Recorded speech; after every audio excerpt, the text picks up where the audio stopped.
À 499 voix pour, 2 contre et 16 abstentions, le Parlement algérien a validé dimanche 7 février 2016 le projet de réforme constitutionnelle voulu par le gouvernement. Pour être adopté, la révision devait recueillir l'adhésion de 3/4 des 462 députés et des 144 sénateurs. Pari donc réussi pour les autorités algériennes malgré les critiques d'une partie de la classe politique. Si du côté de la présidence algérienne, le texte a été présenté comme un gage de démocratisation, dans les rangs de l'opposition, l'on n'est pas du tout du même avis. Ces derniers parlent d'une nouvelle réforme purement formelle d'un pouvoir à bout de souffle. Il y a une dimension évidemment politique parce que ce qu'on ne voit pas, c'est que cette constitution pourrait permettre à M. Bouteflika de briguer un 5e mandat si sa santé lui permet. Alors qu'on nous présente cette réforme de la constitution comme si c'était une avancée démocratique. Si on souhaitait vraiment aller vers une démocratisation réelle avec des réformes structurelles et non pas purement formelles, on n'aurait pas accepté qu'un homme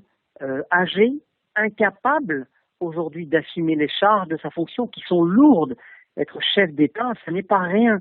La loi fondamentale adoptée dimanche entend rétablir la limitation à 2 du nombre de mandats présidentiels. Une fois promulguée, elle interdira également aux Algériens ayant une double nationalité l'accès aux postes de responsabilité dans la fonction publique. Le tamazigh deviendra la langue officielle du pays, l'une des revendications de la population berbère depuis une 50aine d'années. S'agissant des élections, le texte prévoit la création d'une haute instance indépendante de surveillance des consultations politiques nationales et locales, chargée de veiller à la transparence. À force de jouer comme ça avec les institutions, avec la loi fondamentale, on finit par se dire que pour ces gens-là, il n'y a plus beaucoup de respect pour les institutions. On est là aujourd'hui dans une situation où l'Algérie dispose de 50% de moins de revenus dans les caisses de l'État.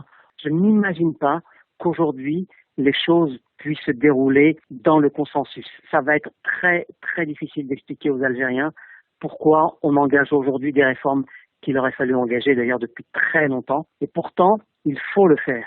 La révision de la Constitution intervient au lendemain de la dissolution par le chef de l'État du département du renseignement et des services. La mesure a été saluée par de nombreux observateurs. Le DRS a été remplacé par de nouvelles structures placées directement sous l'autorité de la présidence pour mieux assurer la sécurité du pays sous menace constante des groupes terroristes.